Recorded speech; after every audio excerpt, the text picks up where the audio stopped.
रुके आप कुछ भी गलत सोचे कि मैं यूनिकॉर्न के बारे में इस वीडियो में कुछ खराब कहने वाला हूं। उससे पहले मैं बता दूं, नहीं भाई साहब, ऐसा कुछ नहीं है। इस वीडियो में मैं एक आपको ऑनेस्ट रिव्यू देने वाला हूं यूनिकॉर्न वर्सेस होंडा SP125 का, कि आपको होंडा यूनिकॉर्न पे ना जाके SP125 पे क्यों जाना चाहिए।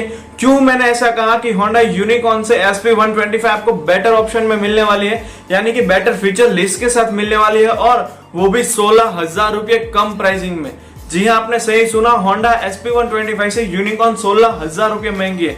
वो क्यों मैंने बोला वो भी मैं आपको बताऊंगा इस वीडियो में आगे। तो इससे पहले अगर आप इस चैनल पर नए हैं तो नीचे आप देखिए, आप नीचे थोड़ा स्क्रॉल करके जाओगे ना तो वहां पे लाल कलर का बटन होगा सब्सक्राइब लिखा हुआ, उसे प्रेस कर दीजिए और उसके बाजू में बेल आइकन दिया हुआ है उसे भी प्रेस करना ना भूले। तो चलिए आज की वीडियो बिना टाइम वेस्ट किए शुरू करते हैं। अगर हम बात कर ले दोनों के ही लुक्स के बारे में तो वहां पे no comments on Honda Unicorn, क्योंकि पर्सनली मेरी सबसे फेवरेट यानी कि पसंदीदा बाइकों की लिस्ट में वो हमेशा से रही है और फ्यूचर में भी रहेगी।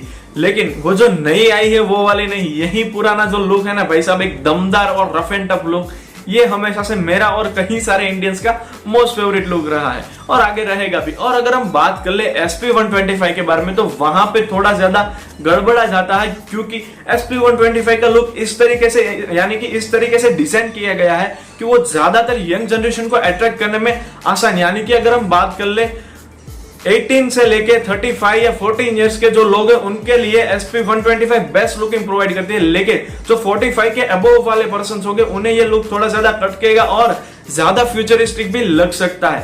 तो अब हम बात कर ले लुक्स के बारे में तो वो तो आपके ऊपर डिपेंड करने वाला है कि आपको दोनों में से सबसे ज्यादा कौन सी पसंद आती है। पर्सनली अगर बात करूं तो मैं तो भाई, मुझे लुक के मामले में कोई चॉइस करने को बोलेगा तो मैं सीधा ही यूनिकॉर्न पे चला जाने वाला हूं। अब हम बात कर ले पॉइंट नंबर 2 यानी कि लाइटिंग सेटअप के बारे में। हाँ भाई हाँ, यहां पे हार जाते हैं यूनिकॉर्न होंडा SP125 से, यानी कि एक बड़े इंजन वाली बाइक एक छोटे इंजन वाली बाइक के कंपैरिजन में आपको थोड़ा खराब लाइटिंग सेटअप प्रोवाइड करके देने वाली है। आप सभी को मैं बता दूं, हालांकि दुख की बात है ऐसा नहीं हुआ और होना चाहिए था और इस चीज की जरूरत थी। पता नहीं होंडा ने क्यों ये ध्यान नहीं दिया। आपको यूनिकॉर्न में अगर एक व्हाइट हेडलैम्प दिया जाता day and night running LED तो वो और ज्यादा बेटर हो जाता, लेकिन वहां पे फिर से वही पुराना घटिया सा येलो कलर का हेडलैम्प प्रोवाइड कर दिया जाता है। चारों के चारों इंडिकेटर भी यूनिकॉर्न में बल्ब भी मिल जाते हैं और साथ ही साथ रियर का टेल लैंप भी वही का वही BS4 वाली यूनिकॉर्न से उठा के BS6 में घुसेर दिया, यानी कि वही पुराना लाइटिंग सेटअप आपको होंडा यूनिकॉर्न में मिलने वाला है। लेकिन SP125 में चेंजेस हुए हैं। हालांकि दोनों ही होंडा की बाइक है और यूनिकॉर्न में अगर व्हाइट हेडलैम्प मिल जाता तो बेटर होता, पर वहां ऐसा ना करके ये चेंज आपको मिल जाने वाला है होंडा SP125 में। SP125 को ज्यादा स्पोर्टी बनाने के लिए वहां पे आपको व्हाइट हेडलैम्प प्रोवाइड कर दिया जाता है day and night running with LED light. चारों के चारों इंडिकेटर वो वहां इसमें भी वही पुराने उठा के घुसेर दिए, कोई भी चेंज नहीं है इंडिकेटर्स लाइट में। और अगर हम बात करें टेल लैंप के बारे में तो टेल लैंप भी वही है, पहले वाले में भी LED लाइट मिल जाती थी टेल लैंप में और इसमें भी LED लाइट ही प्रोवाइड होने वाली है। ये तो हो गई लाइटिंग और लुक्स की बात। अब हम चले तो ये तो हो गई लुक्स और लाइट्स की बात। तो अब हम चले दोनों के मेन चीज की तरफ यानी कि इंजन स्पेसिफिकेशन। तो चलिए जान लेते हैं यहाँ पे कौन सी बाजी मार जाती है। तो अगर हम इंजन स्पेसिफिकेशन की बात करें तो दोनों में आपको 4 स्ट्रोक सिंगल सिलेंडर ऐसा इंजन प्रोवाइड कर दिया, यानी कि ऐसा यानी कि साइलेंट इग्निशन सिस्टम। अभी होंडा की हर एक गाड़ी में आपको ये सिस्टम ऐसा इंजन देखने को मिलने वाला है। इससे मैंने आपको पहले भी बताया था कि इसके आपकी बाइक जब स्टार्ट होगी या फिर स्कूटर स्टार्ट होगी तो आपको इंजन में से बिल्कुल ही आवाज नहीं आने वाला, एकदम साइलेंटली वो स्टार्ट हो जाने वाली है।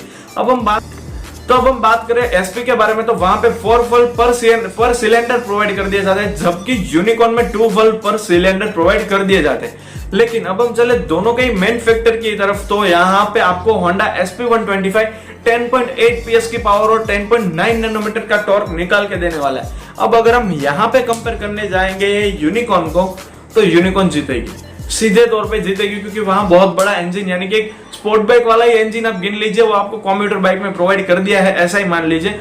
यूनिकॉर्न आपको निकाल के देने वाली है 12.91 PS की पावर और 14 नैनोमीटर का टॉर्क, जो कि 4 नैनोमीटर ज्यादा है इन कंपेयर टू SP125, यानी कि पिकअप के मामले में और हाई स्पीडिंग के मामले में भी यूनिकॉर्न ही बेटर रहने वाली है। हालांकि दोनों में ही 5 स्पीड का गियरबॉक्स दिया जाता है, इसीलिए SP आपकी 110 या 115 तक आसानी से चली जाएगी बिना वाइब्रेशन लिए, लेकिन उससे ऊपर जाना इम्पॉसिबल है। जबकि होंडा यूनिकॉर्न आपको 120 to 125 तक की हाई स्पीडिंग दे सकती है, लेकिन उतना ज्यादा फास्ट ना चला। ये तो सिर्फ आपकी इंफॉर्मेशन के लिए मैं बता रहा था।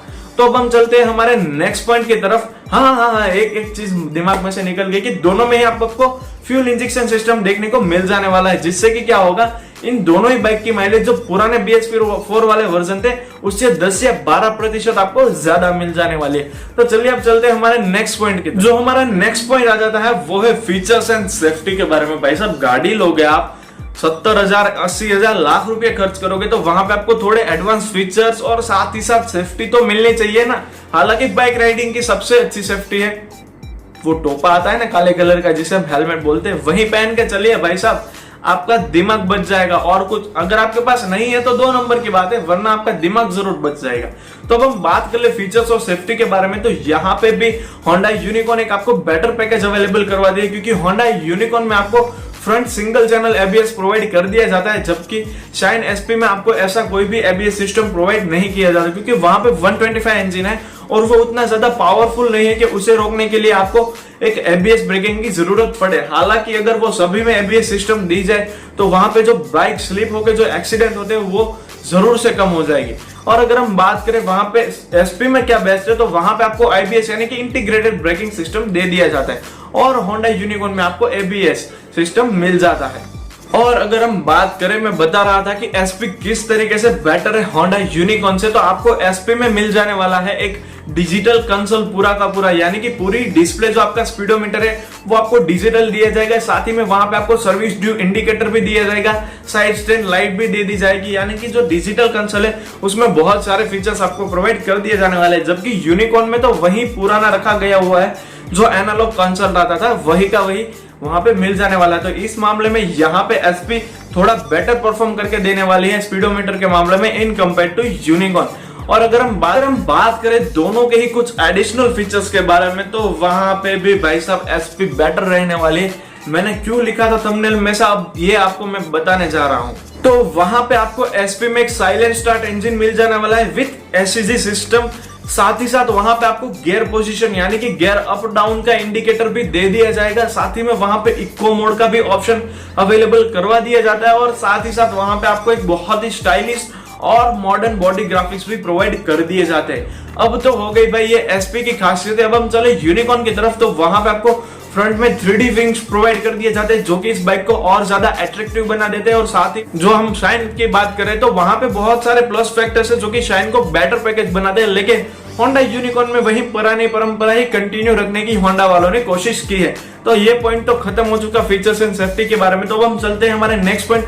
हालांकि मैं आपको बता दूं वीडियो थोड़ा लंबा होने वाला है, तो जरूर से इसे एंड तक देखें। तो अगर हम बात करें दोनों के ही सस्पेंशन सेटअप के बारे में, तो वहां पे कांटे की टक्कर, हाँ ऐसे बोले जा सकता है, क्योंकि दोनों ही कम्यूटर सेगमेंट को बिलोंग करती है, दोनों ही बाइक, और दोनों में ही फ्रंट में टेलीस्कोपिक सस्पेंशन प्रोवाइड कर दिए गए। हालांकि रियर में अगर हम बात करें SP 125 के बारे में, तो वहां पे आपको हाइड्रोलिक सस्पेंशन मिल जाता है, जबकि वहां पे यूनिकॉर्न में आपको मोनोशॉक एब्जॉर्बर दे दिया जाता है।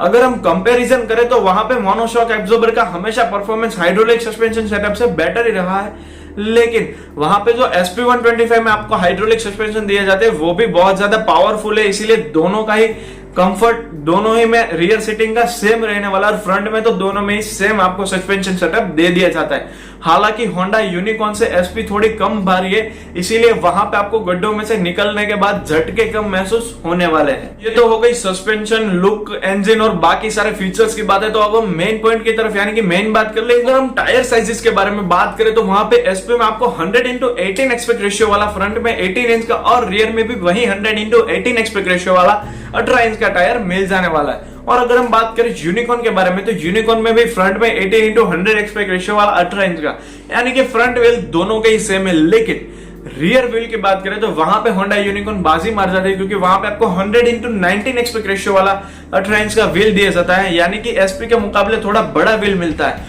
बड़ा व्हील मिलने के फायदे, ग्रिपिंग बेटर हो जाती है आपकी रोड पे, और आपकी बाइक रास्ते के साथ जितना बड़ा टायर होगा उतनी ज्यादा चिपक के चलने वाली है। अब दोनों में ही आपको ट्यूबलेस प्लस एलॉय व्हील वाले टायर प्रोवाइड कर दिए जाते हैं। तो अब हम चले दोनों के मेन फैक्टर, जो कि इतनी भारी भरकम बाइक है तो उनके रोकने के लिए ब्रेक भी तो चाहिए। तो वहां पे दोनों में फ्रंट में आपको डिस्क ब्रेक और रियर में ड्रम ब्रेक वाले वेरिएंट्स अवेलेबल करवा दिए गए। Honda Unicorn में सिर्फ आपको फ्रंट डिस्क ब्रेक और रियर ड्रम ब्रेक वाला ही वेरिएंट मिलने वाला है, जबकि हाल के समय में अगर आगे लॉन्च होगा तो मैं आपको बता दूंगा कोई भी वेरिएंट। जबकि SP में आपको दोनों ही ड्रम ब्रेक या फिर फ्रंट डिस्क ब्रेक या रियर ड्रम ब्रेक वाले वेरिएंट अवेलेबल करवा दिए जाते। तो अब मैं बता दूं कि वहां पे मैं बेटर क्यों बोल रहा था एसपी को, क्योंकि एसपी में अगर हम प्राइसिंग की बात करें तो वो आपको एक शोरूम दिल्ली के मुताबिक 77,563 रुपए की मिल जाने वाली है, जबकि अगर हम बात करें होंडा यूनिकॉर्न के बारे में तो वो 93,593 रुपए की मिलने वाली है। यानी कि दोनों की प्राइसिंग में तकरीबन 15 से 16,000 रुपए यूनिकॉर्न महंगी होने वाली है एसपी के मुकाबले।